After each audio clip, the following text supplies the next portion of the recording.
Welcome and thank you for tuning in. You're listening to the Beyond 50 radio program. I'm Daniel Davis. Just think about yourself as you're aging when you find yourself having neck, back, or leg pain. You kind of attribute to yourself, maybe I'm just getting a little bit older and there's not much I can do about it. No matter how much I see a massage therapist or perhaps go out and find a way to perhaps practice yoga, which is something that probably most of you don't feel that you want to do, there might be a high probability that your body is still distorted to one side or the other, even if you're not even aware of it. You might have been tweaked to one side ever since you emerged from childhood, so says our guest today. The root of all this distortion is to be found in the pelvic floor of both men and women, so she explains. So we're going to discover a series of stretches and exercises that can correct these imbalances, which generally resist healing through most traditional medical practices. Just think about it. A chronically tight, contracted pelvic floor will congest, spiral, and twist muscle fibers, ultimately pulling the bones out of alignment and leading to pain and dysfunction. I'd like to welcome to the Beyond 50 radio program today the founder of what is known as Structural ReAlignment Integration, our guest, Ginny Nadler. Ginny, thank you for joining us here on the program today. Thank you so much. It's wonderful to be here. It seems to me that you've got the magic wand that's going to have our neck, back, and leg pain just go in. I'll tell you, I could use a magic wand quite like that. How did this all start for you? My passion has always been muscles and bones.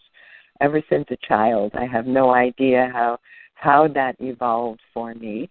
But as I grew, my schooling went into anthropology, archaeology. I was always fascinated by how we use this human structure and what happens to the structure over hundreds and hundreds of thousands of years and in one lifetime.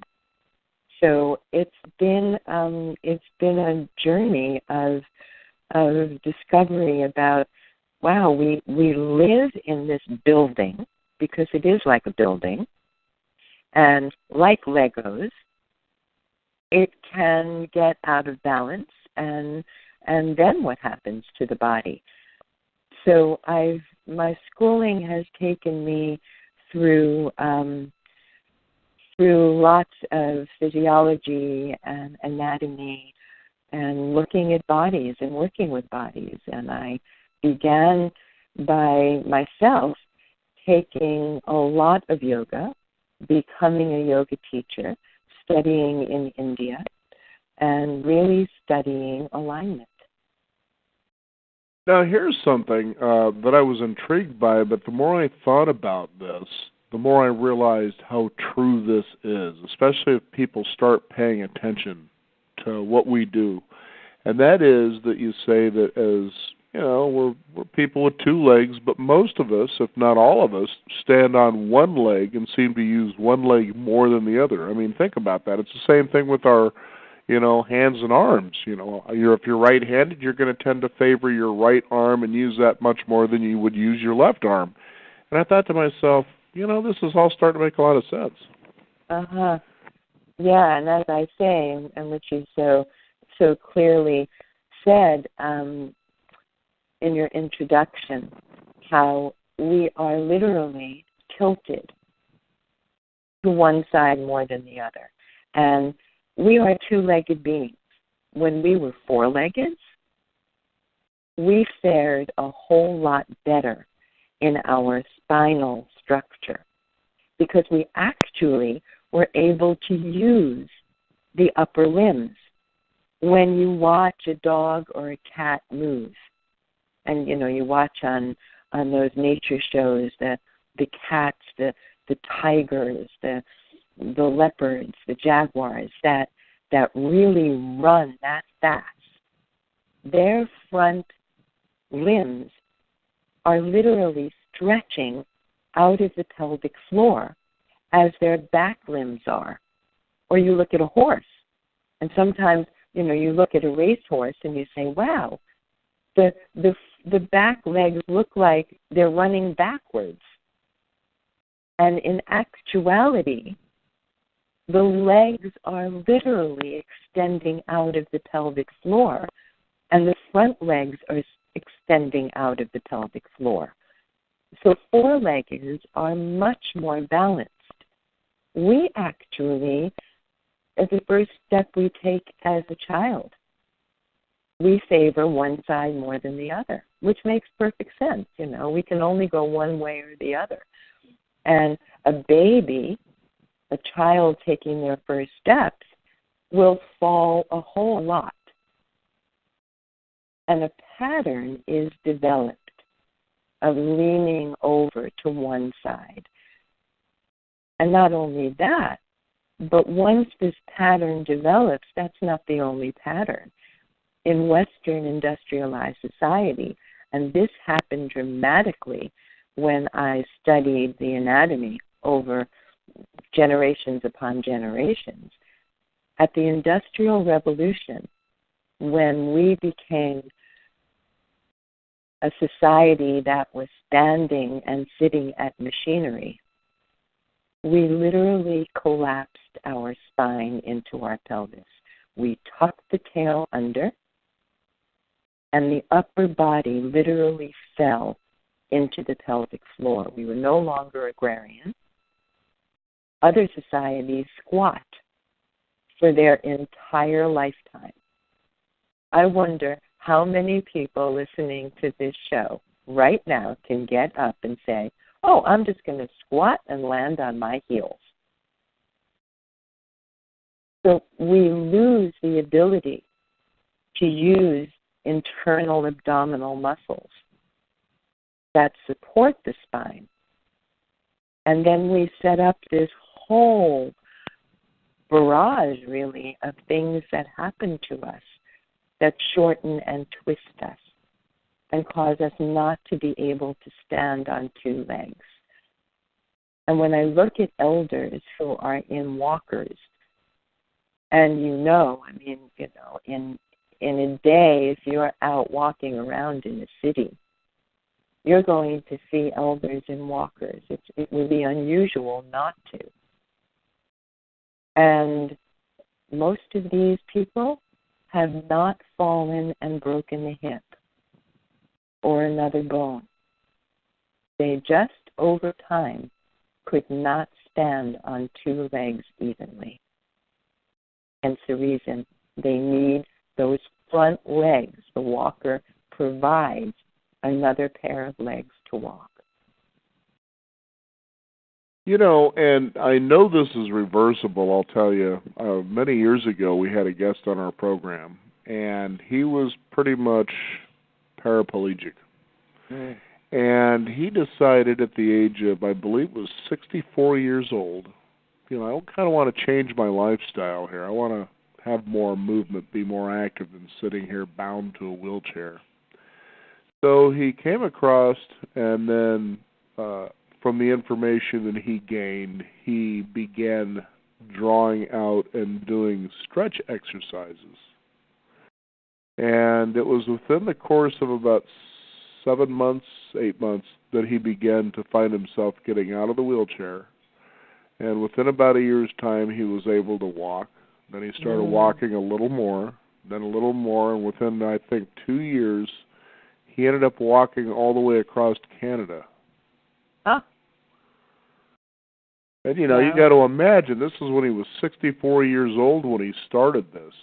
Mm. And as you're sharing the information that you're sharing here with our listeners here on the Beyond 50 radio program, is that it sounds like in ways you have found the same, especially by exploring cultures around the world. Mm. Tell us about that. Because it seems to me that, especially here in America, we've all just become lazy. Yeah. Even worse, now that we have cell phones, imagine, the imbalances there with your thumb doing all the little tweaking that it does when you're text messaging people. Yeah. So. For sure. You bring that up. When I was studying anatomy and we had to dissect cadavers, And we actually had to look at bones and figure out what happened to this body. What work did this body do? What accidents? What ways of standing, walking, sitting produced the misshape in the bony structure? So when I work with a body, with a structure, what is most important is creating the space between the leg bones, the long leg bones that we call the femur bones, the bottom of the pelvic floor, where the leg inserts into the pelvis, and then the top of the pelvis, where the spine inserts into the pelvic floor. So because most all of us in Western industrialized society have locked ourselves in to the pelvic floor, we cannot get the legs out of the pelvis. Whereas in other cultures that grow up very, very differently than we do, that are not sitting, that didn't get into a car when cars came about, that were still agrarian and working in the fields, and were not sitting on couches slumped over or in cars tail tucked under, to cause this great disturbance. I'll call it a disturbance. Because what happens to us is we become imprisoned in our structure, in this building. Whereas in other societies, when you look at a baby, and most of us, unless we came down the chute and we had great internal damage before we were born, most of us are born with the ability to squat. And you look at babies, and they go down and up and down and up, and they can do this 100 times. Because when they drop down on their heels, their tailbone is not caved under toward their toes. If anyone is listening to this right now and you stand up and you say, "What is she talking about?" I'm going to stand up, and I'm going to just drop down into a squat and land on my whole foot. I know what's going to happen, because it happens to me, is that when I bend my knees and want to go all the way down, with my pelvis, my low back, the sacrum is the lowest part of your vertebral column, tucked under and forward, the femur bones, the long bones in the thighs, are thrust forward, and I couldn't get down more than 1.5 feet to the ground, because there's no space at the top of the thighs. That, and coupled with we lean to one side more than the other, which causes one side of the pelvis to swivel around and be lower than the other side. And I know that, if you look in a mirror, anyone listening, if you look in a mirror and you look at your body and you say, "Gee, why is my right shoulder always so much lower than my left? And look at my neck. I'm literally dropping one ear over to one side." So how to unravel this story is really the most exciting news, because, as you say about that gentleman, I mean, if he didn't have, any great nerve damage in the bottom of his spine, then he was able to actually free his pelvis up to allow the legs to emanate from the pelvis so that he can elongate the leg bones. And where this all starts, this imbalance, is in the pelvic floor. And that space, and this is very, very interesting embryologically, when I studied how embryologically the human is formed in utero, when mommy and daddy cells come together, one cell mommy, one cell daddy, and the cells immediately start to multiply, hundreds and hundreds and hundreds of thousands, millions. The very first structure in the human form is produced, made in the pelvic floor at the site that is called the perineum. And the perineum in all of our bodies exists in between the anus and the genitals. And when we are fully grown, this space is only about an inch or an inch and a quarter. This is the space when a woman is having a baby, and this exists, the space in men and women. When a woman is having a baby and the baby is about to be born and the head starts to crown, the head has to come through this 1 inch space. So hormones begin to produce enough so that this 1 inch space begins to open and open and open. And when we are formed, this 1 inch space literally looks like a rubber band ball of fibers that are all twisted over and under and around each other.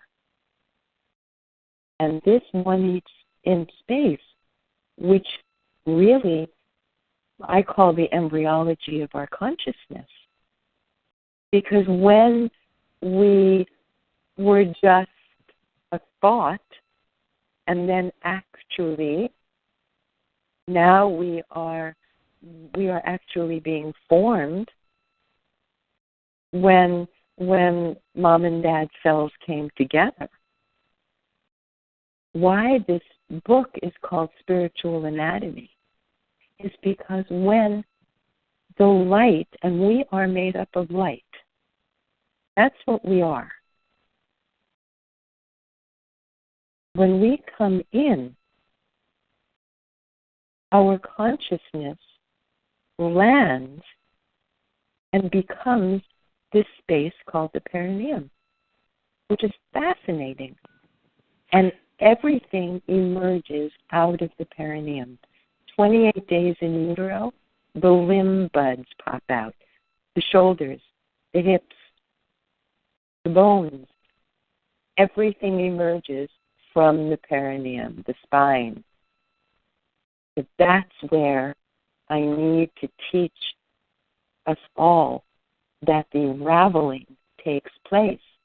And if we don't make space between the legs and the pelvis, we can never open this space.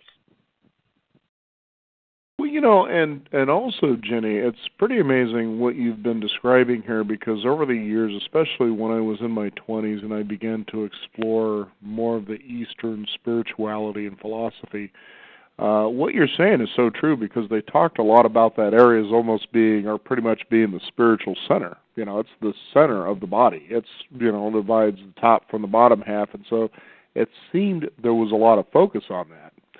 And then you get into things, for instance, acupuncture, and you think of energy meridians, and you begin to realize this all just makes a lot of sense. And in fact, as you describe in your program, and people can find out more about this at your website, corebodywisdom.com, I believe. That's the correct website? Yes, it is. Okay, Yes. CoreBodyWisdom.com. People can certainly explore that. There's a blog there, a lot of great stuff, including her book. But what I was going to say was, when you consider what you're saying, it makes a lot of sense as to why we even take on disease and even organ dysfunction, because this also causes imbalances by our lifestyle, especially in the Western world, and the way cells reproduce and rebuild and actually flow and help the organs to function. And you can see that it may not just entirely be people say, well, there are lifestyle choices. For instance, if you smoke or you drink or, all these things, you eat the wrong kind of foods. And we seem to be focused on these external things that may be causing these internal problems. But you rarely ever talk about something such as what you're describing here today.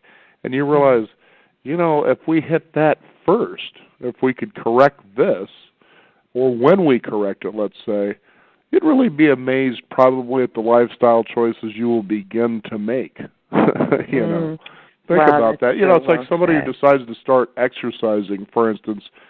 They're going to feel, good enough that they're going to start making better, let's say, food choices, just because they feel good. They feel this, and it's amazing how empowering something like that is. So if that's true, which it usually is, think about what you're sharing with us today and how all of that changes.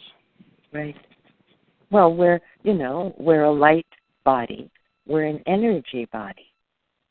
And I believe that we get so divorced from the truth of this home that we are living in. I don't think most people, especially people who are walking around in such, and I'll use the word exquisite pain, because pain can be so fine-tuned in the body that we get completely lost from, what is the possibility that there is living in this structure? And when a pelvis is thrust forward and the upper body collapses into the low body, into the low back, and the pelvic floor and the femur bones are thrust forward, the bottom of the spine and the nerves that emanate out of the base of the spinal cord cannot feed all of the organ systems. So when you mentioned in Eastern philosophy, my years of studying yoga and yoga philosophy in the Bhagavad Gita, which is one of the sacred texts, it says the seat of the soul is in the floor of the pelvis, the base of the spine. Exactly. Mm-hmm. And so all of those nerves are being squelched, squeezed, and all of those nerves at the very bottom of our spine feed every single organ system of our body. Now, tell me something, Ginny. First of all, after you answer this question here, perhaps we can guide our listeners on a single exercise they can start with just to see and experience an improvement. Mm-hmm. And I'm certain this isn't going to be a situation where you can say fast and easy, as everybody keeps being promised this day and age, because fast and easy, I think there was what I was reading a lot about you is that you were listening to National Public Radio one time, and they were talking about this all being inevitable, and then there's usually a drug associated with how you can relieve all this.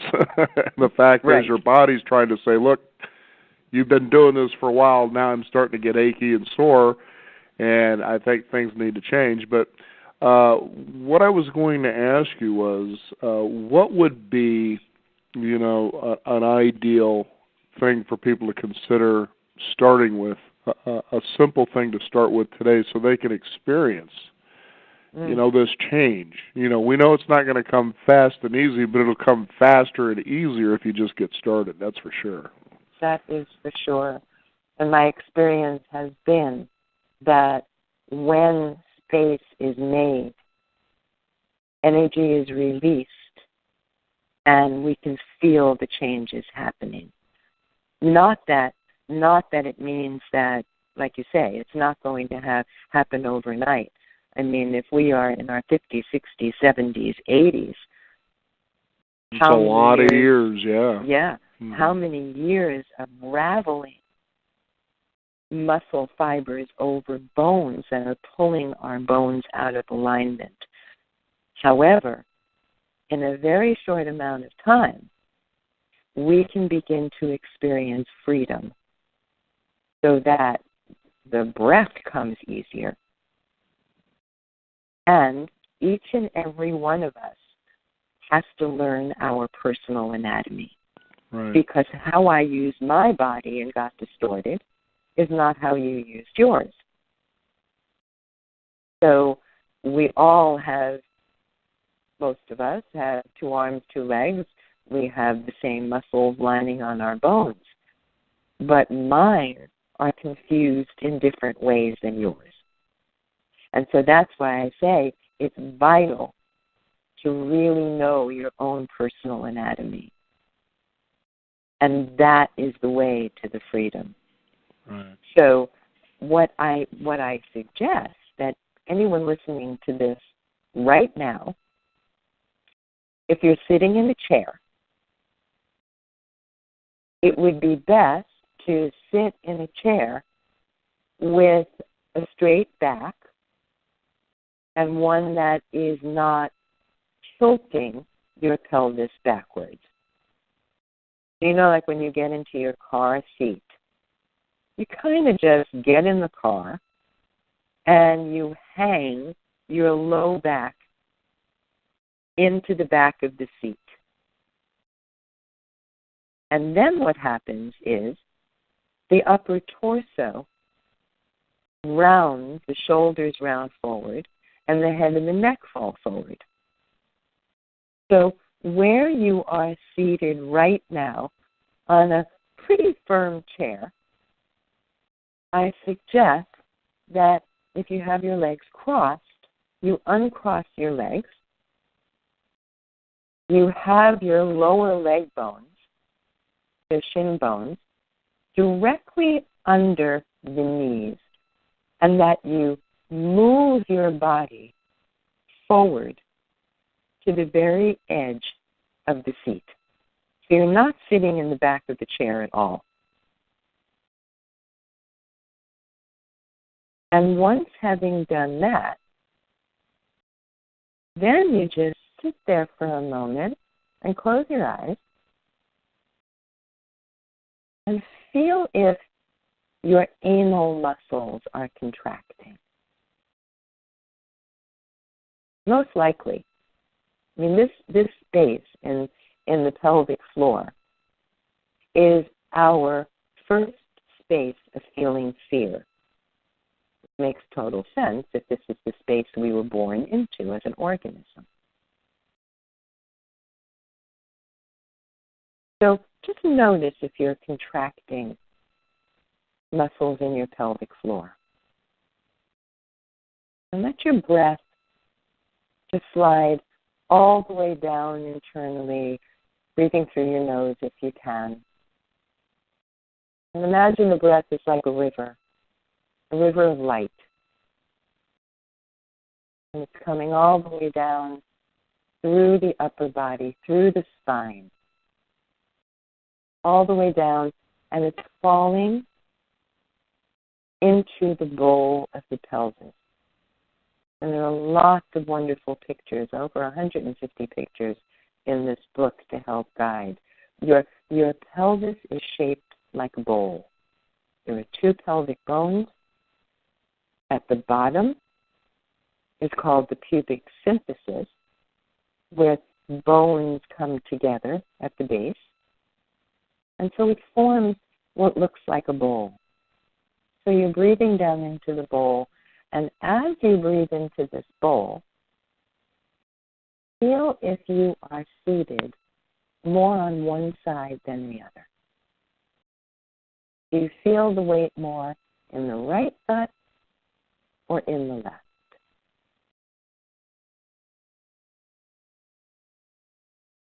Do you feel that you're leaning slightly or more than slightly to one side more than the other?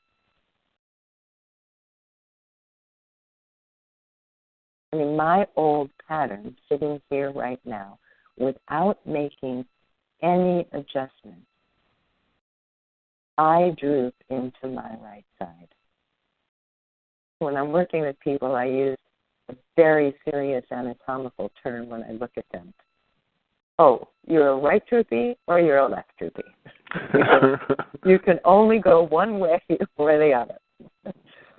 And so, what about you when you're seated here? Right. What does it feel like for you? I tend to favor the right side, definitely. Yeah.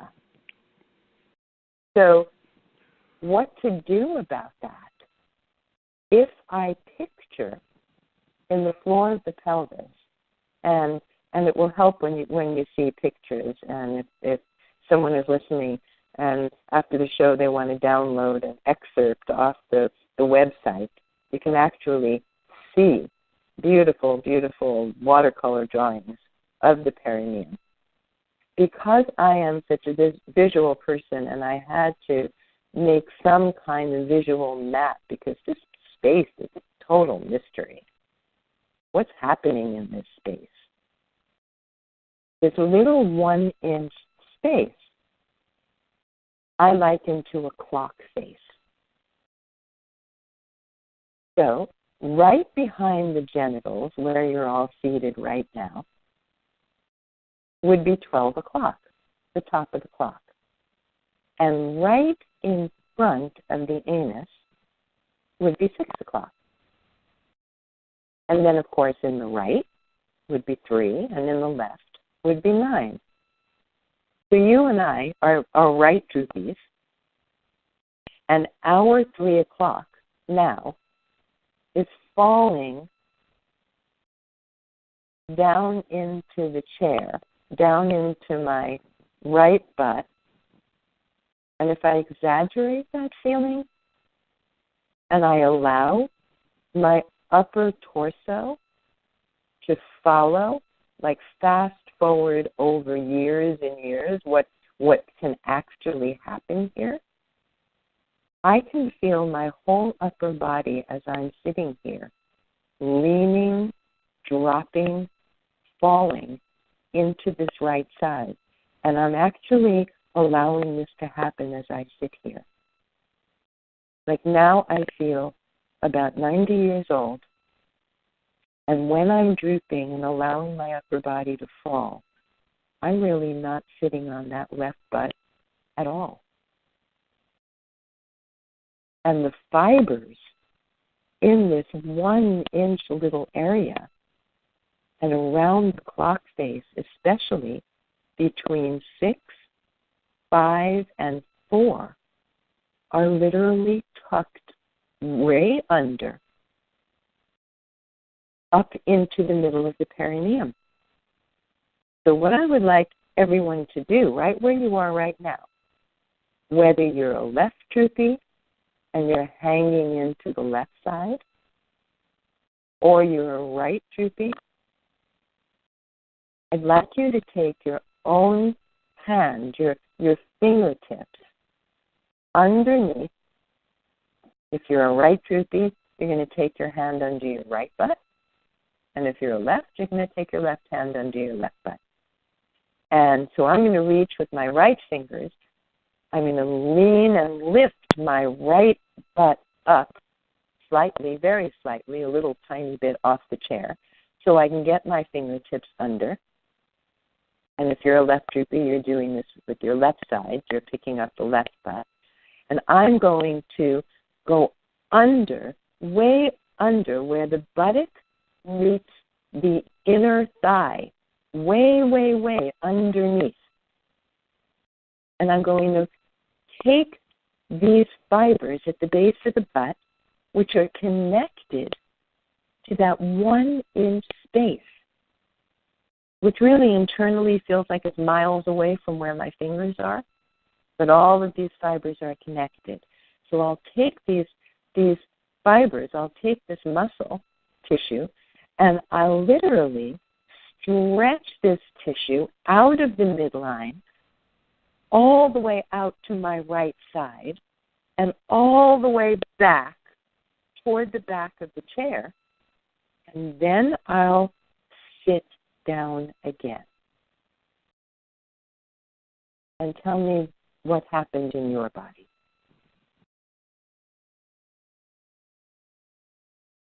Wow, so much for people to think about and consider taking action on, and they can certainly discover more about this by going to your website, which is corebodywisdom.com. That's also where you can find a way to get a hold of the book. Is it also available on Amazon as well?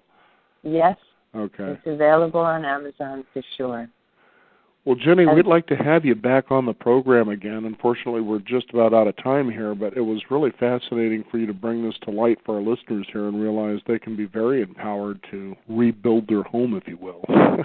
Yes, because we need this home for a long time. Absolutely. Nothing worse than feeling trapped in your home, but if there's something you can do about it, much like this Canadian guest that I was telling you about, I mean, it was a pretty amazing story there, but you can see now with what you're talking about how this is all not only possible, but it's inevitable that you're going to become well, and you start just this way, that the aging process of aching bones and muscles does not have to be inevitable. In fact, it only becomes that way if you're not, doing the right things, and that's what we're talking about here today. Ginny, I want to thank you so much for being on the program today. It's been a pleasure. You're welcome. Thank you for inviting me. So appreciate it. We want to thank you, the listeners out there, for joining us. You can also discover more at beyond50radio.com. That is the number 50. We do encourage you to sign up for our weekly e-newsletter to stay up to date with what's going on in the world of Beyond 50, as well as our upcoming shows. I'm Daniel Davis. Thank you for joining us. This is the Beyond 50 radio program, and remember, live your day past halfway.